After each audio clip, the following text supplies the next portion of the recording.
بہت سوچا لیکن ایک بات سمجھ نہ آئی، کشتی وہاں کیسے ڈوبی جہاں پانی کم تھا۔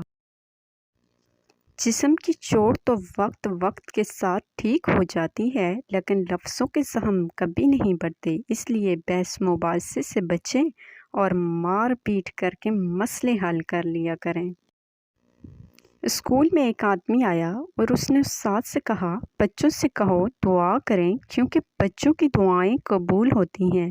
استاد، اگر ان کی دعائیں قبول ہوتی تو میں کب کا قبر میں پہنچ چکا ہوتا۔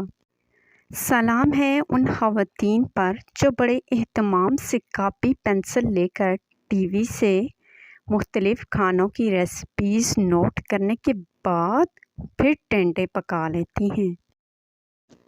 جب خواتین آپس میں خسر پسر کر رہی ہوں تو سمجھ لیں ڈیٹا ٹرانسفر ہو رہا ہے، اور جب آواز آئے دفع کرو چھوڑو ہمیں کیا لینا دینا، تو سمجھ لیں ڈیٹا محفوظ ہو گیا ہے اور اب وائرل ہونے والا ہے۔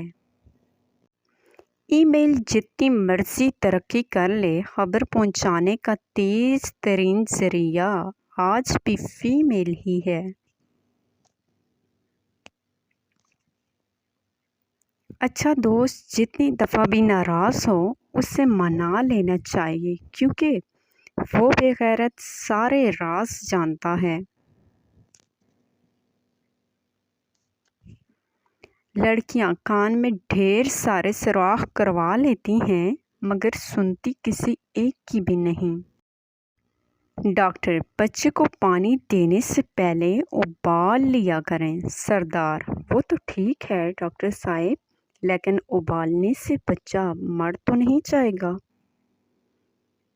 اب موبائل فونز میں یہ فنکشن ہونا چاہیے کہ جیسے ہی کوئی تیسری بار اور سناؤ کہ کال خود بخود کٹ جائے۔ آج کا سوال، کوئی نام لکھیں جس میں کوئی نقطہ نہ ہو۔ یہ آپ کے لیے چیلنج ہے، کومنٹ میں ضرور بتائیں، اور ویڈیو پسند آئی ہے تو لائک کریں اور چینل کو سبسکرائب کریں۔ اپنا ڈھیر سارا خیال رکھیں۔ شکریہ۔ خدا حافظ۔